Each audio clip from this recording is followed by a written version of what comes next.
Bom dia, boa tarde, boa noite. Eu me chamo Davi. Estarei hoje apresentando o podcast juntamente ao Júnior Prudêncio. Nós trouxemos como entrevistado o professor Tiago Borges e trouxemos como tema principal da conversa a engenharia da sustentabilidade, que é uma das 10 sub-áreas da engenharia de produção. O professor Tiago, ele é especialista no assunto, ele é graduado pela UFRN, mestre em engenharia de produção pela UFRN na área de construção enxuta e doutor em engenharia de produção na área de produção mais limpa, pela UFSCar. Ele hoje é professor efetivo do curso de engenharia de produção pela UFESA.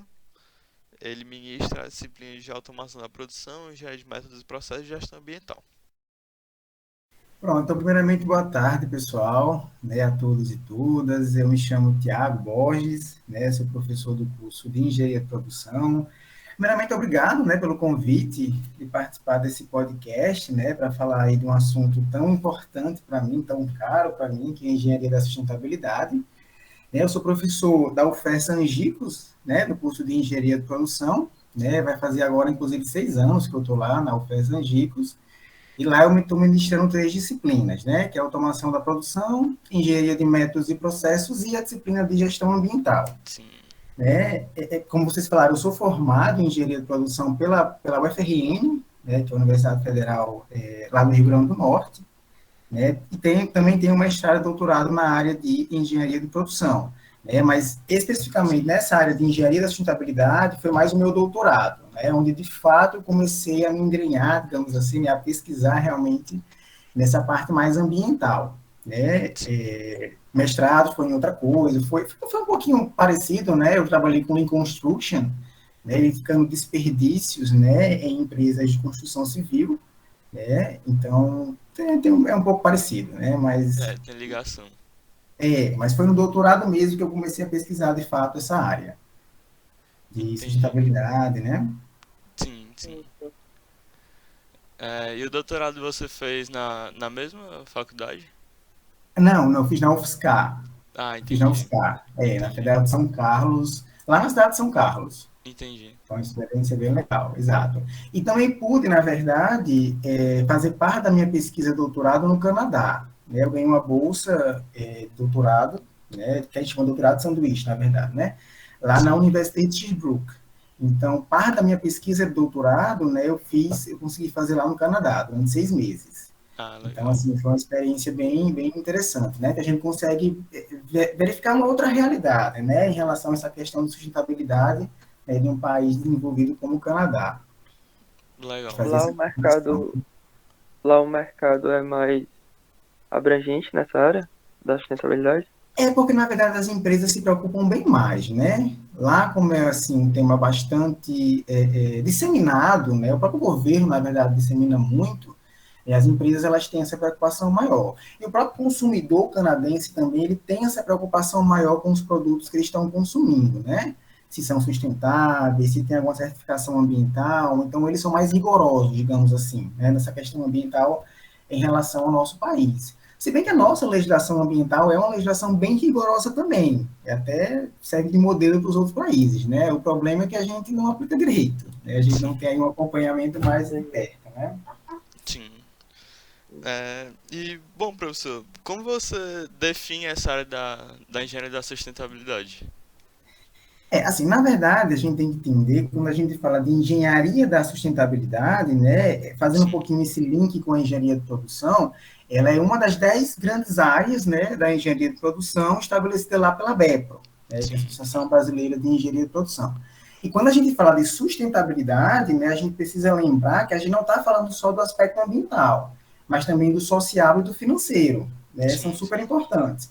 A minha linha de pesquisa, de ensino e de extensão, vai mais para essa parte ambiental. Eu não tenho tanta experiência nessa parte social. Até Entendi. queria, né? São até planos futuros. Está mais voltado para essa parte ambiental. Mas, assim, se você pegar a própria definição da BEPRO, né, do que é engenharia da sustentabilidade, né, na verdade, como é que as empresas elas vão planejar, né, de forma mais eficiente os seus recursos naturais, né, que são utilizados, né, nos seus sistemas produtivos, né? toda empresa ela precisa explorar recursos naturais, né, para produzir produtos, produzir serviços. Mas como é que eu vou melhor explorar esses recursos naturais sem causar grandes impactos ambientais? A gente pensa ali no início da cadeia produtiva. E aí, né, outra coisa também que é muito falada é essa questão da geração de resíduos. Todo processo produtivo, né, independente em qual setor a empresa esteja alocada, ela vai gerar algum tipo de resíduo, né, seja ele sólido, emissão, né, ou efluentes. Então, como é que a empresa vai melhor gerir esses resíduos? Como é que a empresa, na verdade, vai, né, de um primeiro momento, tentar não gerar esse resíduo? E se o resíduo ele foi gerado, como é que eu posso melhor acondicionar? Como é que eu posso reaproveitar? Então, tudo isso faz parte da engenharia da sustentabilidade. Né? Como é que a empresa, por exemplo, ela consegue aplicar uma certificação, né? Como, por exemplo, a ISO 14001, né? Que é a implantação de um sistema de gestão ambiental. Né? Como é que a empresa pode implantar, por exemplo, uma ISO 26000, que é de responsabilidade social. Então, todas essas áreas, elas, digamos assim, são agrupadas pela engenharia da sustentabilidade, né? Legal. Assim, de forma bem geral, tá? Sim, sim, é bem abrangente, né, essa área. Exato, é bem Não abrangente. imaginava que pegava tanto, não. É bem legal. Infelizmente, assim, era até uma coisa que eu iria comentar um pouquinho mais na frente, né, em uma das perguntas de vocês, Sim, na minha perspectiva, né, na minha visão, a área da engenharia da sustentabilidade, ela é subaproveitada nos cursos de engenharia de produção, sabe? É uma sim, área onde, infelizmente, as universidades não investem muito. A gente se preocupa tanto com essa questão, né, desse aspecto técnico, aspecto financeiro, sim, PCP, sim, vocês vão estudar tudo isso aí, que é super importante, obviamente, mas a gente acaba que não levando as questões ambientais em consideração, né? sim, sim. Sim, sim.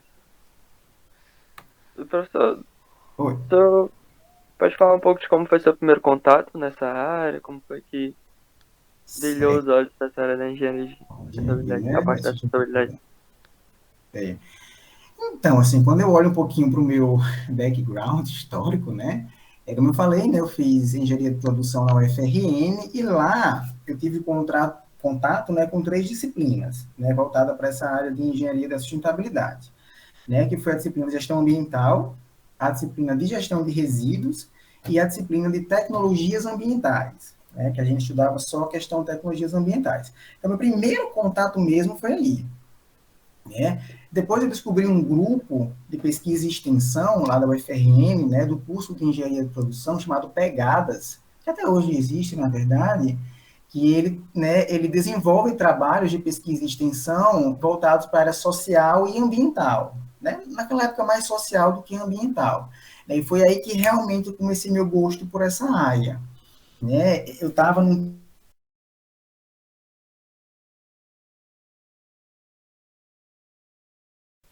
em detrimento, né, da questão ambiental, de outras coisas. E aí foi que eu descobri a engenharia da sustentabilidade, né, que aí existe uma outra forma da gente, né, a empresa continuar a lucrar, né, ela tem que lucrar, obviamente, né, mas lucrar de forma sustentável, né, lucrar pensando aí como exercer as suas operações de forma mais sustentável possível, né. E aí eu me encontrei. Depois disso, né, foi no doutorado, né, como eu já falei para vocês, eu trabalhei com Sim. práticas de produção mais limpa nas empresas, né, mas foi uma experiência bem de pesquisa mesmo, né, e aí depois agora com os meus projetos de pesquisa aqui na UFESA, né, aí eu estou dando continuidade. Sim, sim. Show, show. É, Então, então, Oi. pode oi. prosseguir. Não, não, pode fazer a pergunta. Você falou do doutorado, da produção mais limpa. Você pode desenvolver um pouquinho a sua tese? Fiquei Tá, curioso. assim, primeiramente é bom definir o que é produção mais limpa, né? Produção mais limpa, na verdade, ela é uma estratégia ambiental preventiva e integrada, né? Ela é uma estratégia, na verdade, que ela foi criada lá no ano de 1989 pela UNEP, né? Para quem não conhece, o UNEP é o Programa Ambiental das Nações Unidas, né? Juntamente com a UNIDO, que é o programa que as empresas podem adotar justamente para evitar a geração do resíduo. né? Como é que eu posso, por exemplo, modificar o meu produto? Como é que eu posso, por exemplo, né, utilizar materiais reciclados? Como é que eu posso, por exemplo, modificar o meu PCP, Planejamento e Controle da Produção? Né? Como é que eu posso, por exemplo, mexer na logística? Tudo isso, né, pensando em reduzir a geração de resíduos. Aí a gente tem algumas práticas de P mais L.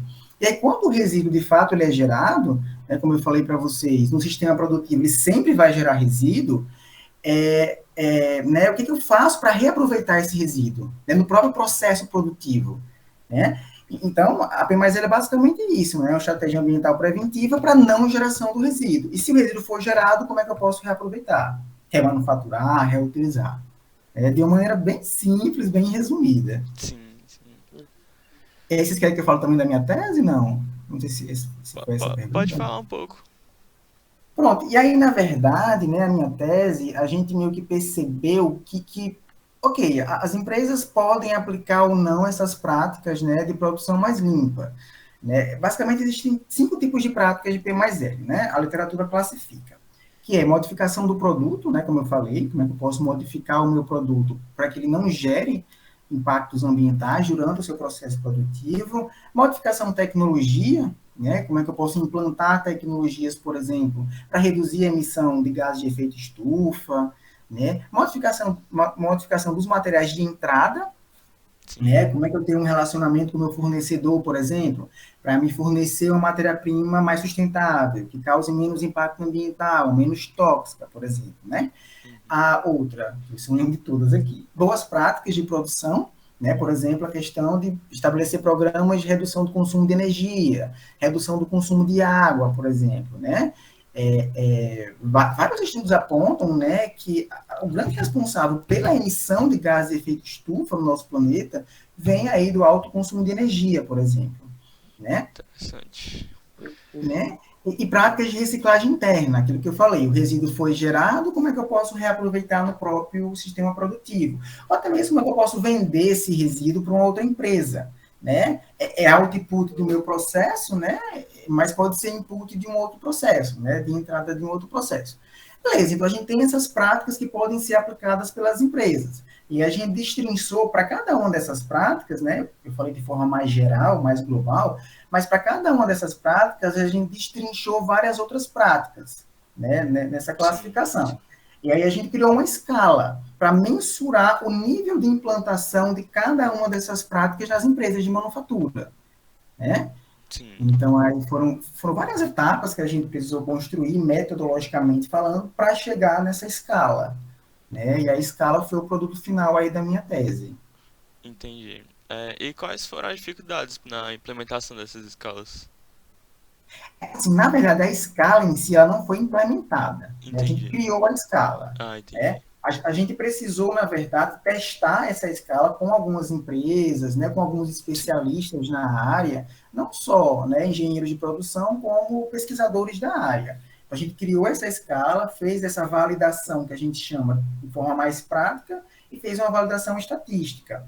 Né? Aí esse foi o produto final. O próximo passo da gente agora talvez aí um pós-doutorado meu, é justamente aplicar essa escala nas empresas, para saber de fato, né, qual é o nível de implantação dessas práticas. Legal. Mas assim, já antevendo, né, as principais dificuldades, eu acredito que aqui no Brasil são poucas empresas, né, que de fato têm aí um grande nível de implementação dessas práticas, infelizmente. Por conta do custo, talvez? Também, mas assim, eu acho que porque assim, quando você pensa nas práticas de P mais L, tem algumas práticas que são mais caras, né? Eu falei, por exemplo, da implantação de tecnologias. Dependendo da tecnologia que você vai implantar, realmente possa ser que seja muito caro para a empresa implantar. Mas vamos supor, pegar uma prática relacionada às boas práticas de produção, né? Um programa de manutenção de máquinas e equipamentos, por exemplo, né? Que faz com que a máquina funcione por um maior tempo, né? Eu aumento a vida útil do meu equipamento, se eu faço uma manutenção preventiva, eu consigo reduzir, né, o consumo de energia dessa máquina, eu consigo prolongar, né, o tempo de vida útil dela, e eu não preciso comprar outra. Né? Então, esse tipo de prática, por exemplo, não é tão cara. Mas, assim, eu acredito que uma das grandes barreiras seria a conscientização do CEO, ou a conscientização dos gestores, né, ou a conscientização da diretoria. né? Porque, infelizmente, quando a gente fala dessa parte ambiental e social no nosso país, as pessoas, a primeira coisa, né, que os gestores pensam é a questão de custos, realmente. Quanto é que vai custar, né? E, às vezes, o seu retorno, financeiramente falando, às vezes não é de curto prazo, às vezes é um pouquinho de médio prazo, né? Sim, sim. E voltando para a parte mais geral, Tá. quais são as dificuldades que o engenheiro de produção encontra atuando mais nessa área? Então, assim, eu acho que eu voltaria, né, para essa parte da Sim, questão dos gestores, né, de você convencer esses gestores. É tanto que, assim, no processo de implantação das práticas de P mais L, a primeira etapa, na verdade, né, que a gente precisa implantar é justamente a conscientização desses gestores. Né? Quando a gente fala de educação ambiental, eu vou linkando uma coisa com a outra, tá, pessoal? Minha cabeça assim vai. sim, sim. Se eu estiver falando muito, vocês me falam aí. Não, tá ótimo.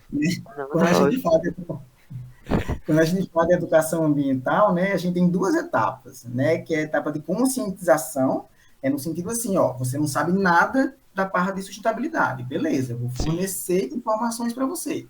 Eu estou conscientizando você que essas informações aqui são importantes. Mas não necessariamente você vai se sensibilizar.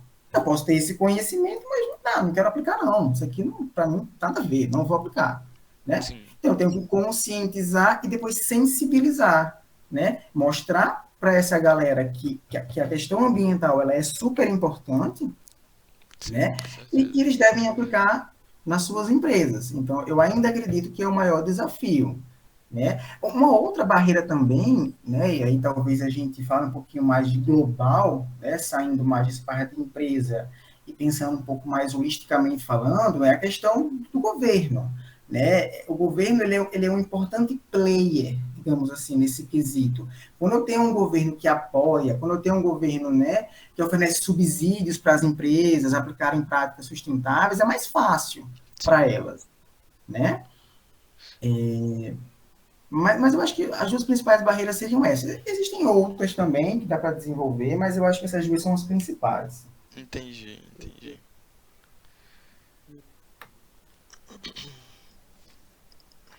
Você falou com relação à conscientização dos gestores Tá. do custo. É porque, por exemplo, eu tenho muita visão de onde eu já trabalhei e, vamos supor, tinha uma pasta de solda que a gente aplicava nas placas, Sim, placa de circuito impresso. E essa pasta de solda, ela continha chumbo. sim, Aí, se não me engano, tinha uma mais sustentável, que era trocava o chumbo pela prata. sim. E aí o custo aumentava. E no caso, os gestores, pelo menos de lá, acabavam não fazendo por causa do custo. E aí, eu Mas reparei. eu entendo, mas você concorda comigo? É Júnior, né? É Júnior Prudêncio que está É, falando sim, comigo? sim, tudo bem. Você concorda comigo, por exemplo, Júnior Prudêncio? Se a gente parar para pensar nesse seu estudo de caso, né? Beleza, a empresa ela não vai ter muito custo agora, por não trocar o chumbo pela prata. Mas e se por um acaso esse chumbo vier contaminar, né, um trabalhador? Né? E se uma legislação específica bater em cima da empresa? Né? Olha os custos que a empresa vai ter lá na frente, que a gente chama de passivo ambiental, né, para poder arcar com seus impactos ambientais. Vai que esse chumbo chega lá na natureza, contamina, sei lá, um riacho próximo, ou o solo, né, e a comunidade cai em cima, e a imagem da empresa fica manchada. Né? Então, quando a gente pensa um pouquinho mais em médio e longo prazo, os custos da empresa vão ser muito maiores lá na frente. Eu acho que é esse tipo de pensamento que as empresas elas, né, precisam começar a pensar um pouquinho mais na minha perspectiva, né? Sim, Sim, sim, não. sim. Tá ótimo. Agora ficou mais concreto na minha cabeça. E você acha que falta, tipo, incentivos financeiros para as implementações? Eu acho, principalmente para as pequenas e médias empresas, né? Sim, Quando a gente sim, fala de grandes empresas, é mais fácil, né? Eles têm mais capital, em programas ambientais, né? Para implantar, por exemplo, uma ISO 14001, né? Que é o sim, sistema de gestão ambiental, ou até mesmo para melhor gerir as suas emissões de gases de efeito estufa, né, a partir aí, né, das recomendações da ISO 14064, sim, né, já uma pequena e média empresa, e isso precisa de dinheiro, né, não tem como, tem que ter investimento, Com certeza. Se eu quero, por exemplo, comprar uma máquina que consome menos energia, né, provavelmente essa máquina vai ser um pouquinho mais cara. Aí o meu pequeno produtor talvez não tenha condições. E aí que eu falo que tem que entrar o governo nessa instância para, né, dar subsídios, reduzir taxas, né? Os bancos também são super importantes, né? Quando você tem uma linha de crédito, né, que auxilia as empresas que querem investir em práticas ambientais, então o banco ele pode facilitar, né, esse empréstimo. Sim, sim. Então, Não, tem voltando pro geral de novo, certo. quais são os projetos que o senhor desenvolveu na área?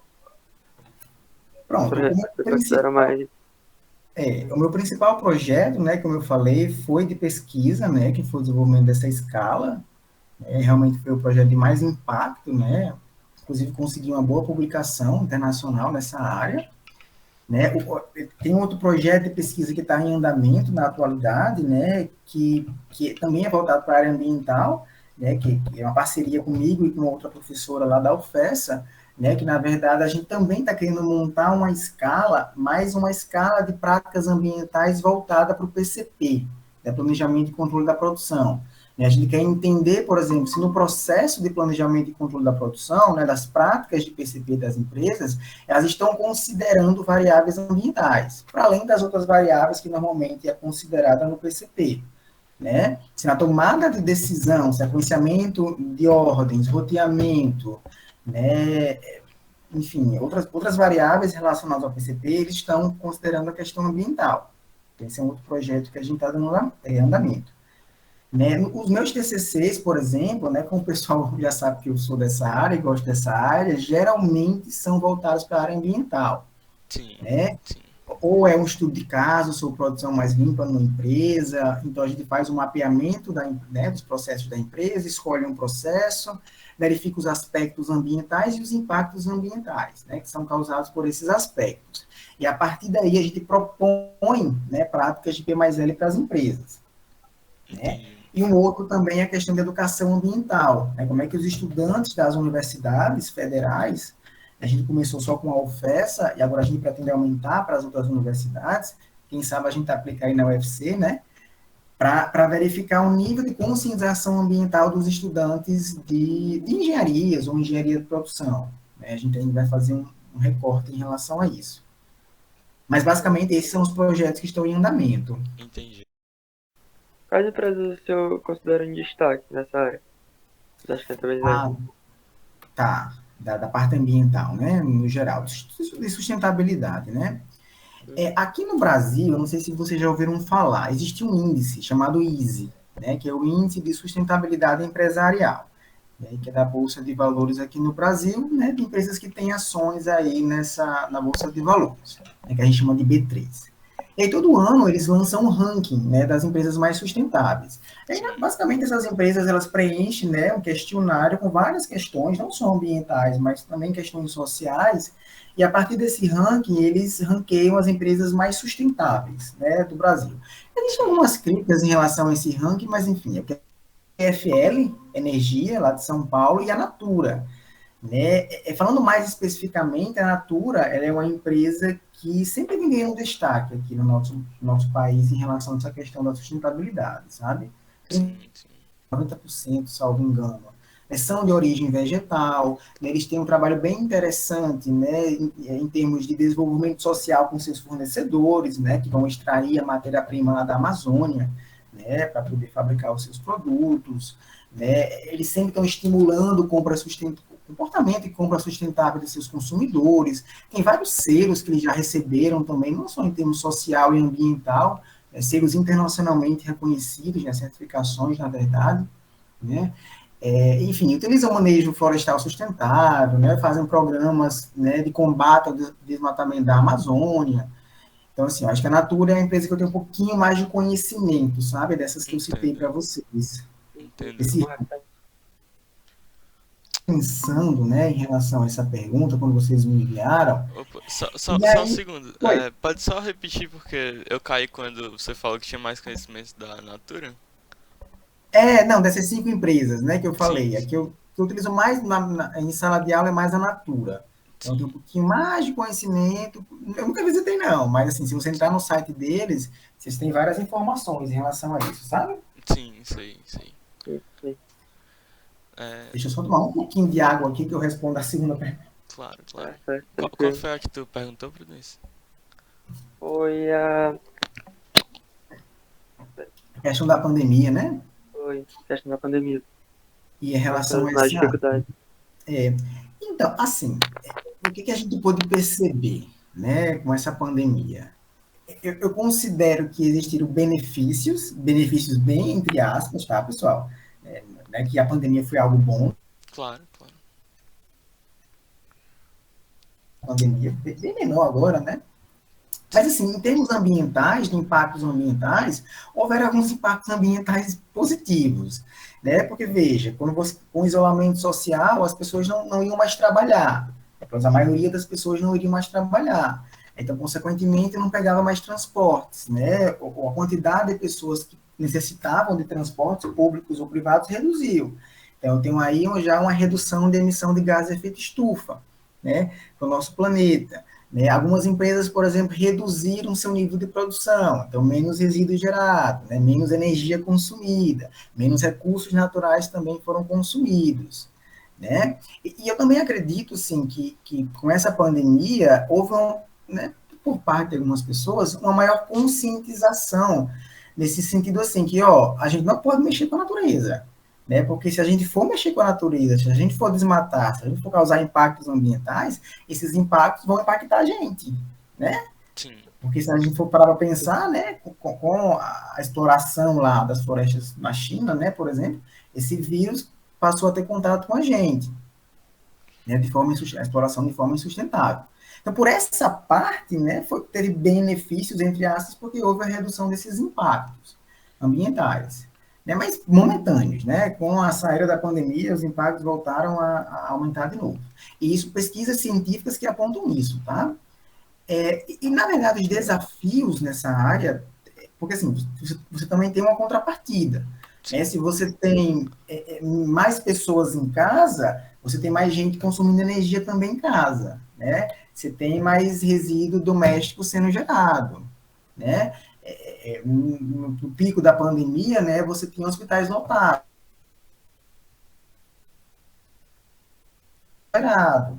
Né? Então, aí você também tem essa contrapartida. Mas, assim, eu acredito que, no final das contas, essa pandemia serviu para uma reflexão muito importante da nossa sociedade, da nossa humanidade, que é justamente isso, né? A gente não pode simplesmente explorar os recursos naturais e, né, de forma insustentável, Sim, porque a gente também é natureza, né? O homem também é natureza, então a gente vai acabar sendo afetado também, né? Assim, meio que vejo por esse lado. entendi. Entendi. E Isso como tá pode ser o. provado no. Ah, Oi? Isso pode ser provado no Overshot Day, né? Quando a gente olha todos os. Em todos os anos, ela vem sendo mais explorada a cada Exato. ano e 2020 ela conseguiu por causa da pandemia. legal. Deu uma reduzidazinha, né? É, e como é que tá o mercado atualmente, tipo, com a administração da pandemia? Sim. Assim, dados estatísticos do mercado eu não consegui trazer para vocês, assim, Sim, né? sim. Agora eu não estou conseguindo ver muito, porque de fato, assim, eu não sou muito da área, eu não estou lá dentro da empresa, enfim, né?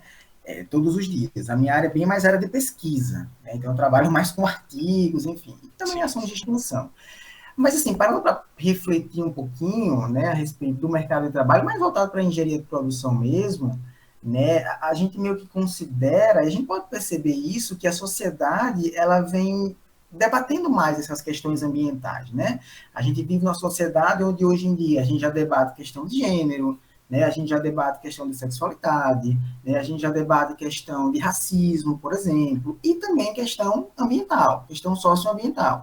Então, né, a nossa sociedade, principalmente vocês que são mais jovens, estão discutindo mais isso, Sim, né? E estão questionando mais as empresas de um posicionamento. Dizer, com ó, certeza. eu não quero que os meus filhos, que os meus netos, eles não tenham as mesmas oportunidades que eu tenho. Eu quero que eles tenham uma qualidade de vida, eu quero que eles tenham um ar puro para respirar também, né? Então a sociedade está começando a exigir isso, e isso está caindo para as empresas. Então, elas têm que, na verdade, começar a aplicar questões socioambientais, não, não só, né, por uma questão de responsabilidade, mas por uma questão de vender seus produtos, né? Sim, Com a sociedade cada vez mais se preocupando com isso. Né? Então, assim, você tem que ter um profissional, um engenheiro de produção, que ele também considere essas questões. Né? Ele entende um pouquinho do ISO 14001, por exemplo, ele entende um pouquinho quais são as características de um produto né, de ecodesign, né? Ele entende um pouquinho a avaliação do ciclo de vida do produto, lá da ISO 14040. uhum, Né? Então, eu acredito que o mercado vai começar a exigir mais. entendi. Um outro exemplo, né? Você tem empresas que exportam para fora, exportam, por exemplo, para a Europa. E essas empresas que estão comprando, sei lá, a matéria-prima da gente, estão começando a exigir que empresas daqui tenham, por exemplo, a ISO 14001, senão não vai mais comprar. O que está Entendi. acontecendo com a China, por exemplo, agora. Né? Vários produtos chineses não estão sendo aceitos na Europa porque não tem questões ambientais envolvidas. Né? Então as empresas têm que começar a se adaptar. E para isso eu preciso de um profissional que entenda, né? Sim, sim, com certeza. Então você acha que, tipo, se os produtos começarem a ser mais sustentáveis, vão ser, tipo, consequentemente mais vendidos? Cara, eu não sei se consequentemente mais vendidos, porque Sim, assim, vamos lá. Mais uma vez, né, quando a gente fala de sustentabilidade, a gente está falando da parte ambiental, a gente está falando da parte social e a gente está falando da parte financeira. Né? Se a gente vem para a realidade do Brasil, né, que é um país pobre, né, é um sim, país subdesenvolvido, que infelizmente a cada dia está ficando mais pobre, eu não posso exigir de uma pessoa que ganha um salário mínimo, né, que vá comprar um produto mais caro só porque ele é mais sustentável. Não tem como, ele vai comprar o produto mais barato, né? sim, Por isso, quando a gente fala de sustentabilidade, a parte social é super importante. Então, não adianta, por exemplo, eu querer reduzir as emissões, né, de gases de efeito estufa se eu não estou querendo reduzir a pobreza no meu país. Porque eu não vou ter pessoas que têm poder aquisitivo para comprar produtos mais sustentáveis, entendeu? É o que não entendi. acontece na Europa, nos países ocidentais da Europa. O poder aquisitivo do pessoal é maior, né? A informação também deles é maior, então eles têm condições de comprar produto um pouquinho mais caro por ser mais sustentável. Né? Aqui no Brasil, eu não sei se essa relação vai acontecer, porque o nosso poder aquisitivo é menor. Né? Entendi, entendi. E, professor, quais dicas o senhor daria para quem faz engenharia de produção em geral e para quem quer Sim. seguir essa área de sustentabilidade? Eu acho assim, que a primeira coisa, se você ainda está na graduação, é procurar se informar cada vez mais. Né? Por exemplo, quais são as disciplinas que vocês pagam nessa área? Vocês têm algum conhecimento ou não? É, Aí na São grade da UFC. ambientais, né? Eu acho. é, Depois vocês dão uma olhadinha. sim, sim. Né? Enfim. Por exemplo, aqui na UFES a gente só tinha a disciplina de gestão de resíduos. Eu que fui lá, batalhei para criar mais uma disciplina de gestão ambiental. Então, assim, acho que a primeira coisa é tentar procurar informações pagando essas disciplinas, Sim, né, que estão disponíveis na sua grade. Ou procurar, e, se não tiver, ou se forem poucas, optativas, né, mais sim, nessa área aí. Né? Que mais? Tentar também conversar com profissionais dessa área, né? Sei lá, engenheiros de produção que trabalham nessa área, né? Tentar aí um feedback com esse pessoal para saber se de fato é isso que você quer na prática, né? Talvez visitar uma empresa que tem uma ISO 14001, ver como é, ver como é essa questão de gestão ambiental, para você começar a se familiarizar. Né? sim, Isso mais da parte prática, se você realmente não quer seguir para essa área de pesquisa, mestrado, doutorado. Você pode fazer um MBA, por exemplo, em gestão ambiental. Mas se realmente você quer seguir na parte de pesquisa, aí não tem jeito. Aí é seguir para o mestrado e para o doutorado nessa área. sim, Né? sim. Enfim. Esse Entendi. da grade, eu não sei como é que tá a nossa grade atualmente, que é a nossa grade de 2005, mas é porque próximo ano a gente já vai para uma grade nova, uma grade mais Vai atualizada, e eu mudar, acredito que né? a gente vai ter mais cadeiras de sustentabilidade, acho eu. Uhum. Atualmente a gente é engenheiro de produção mecânica.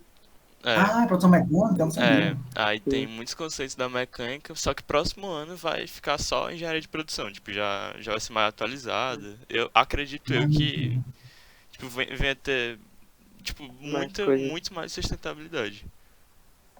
Ah, espero, espero. É, Né? é. Então é isso. Tem mais alguma coisa pra perguntar, Prudência? Eu acho que não, acho que a pessoa conseguiu Show. falar tudo já, né? Show, pois muito obrigado, professor. Obrigado pela presença, Obrigado. obrigado pela conversa. Foi ótimo, muito obrigado. Muito Imagina, eu obrigado. que agradeço aí. Eu acho que é um trabalho de vocês, né, de alguma disciplina, pelo que eu entendi. Sim, sim.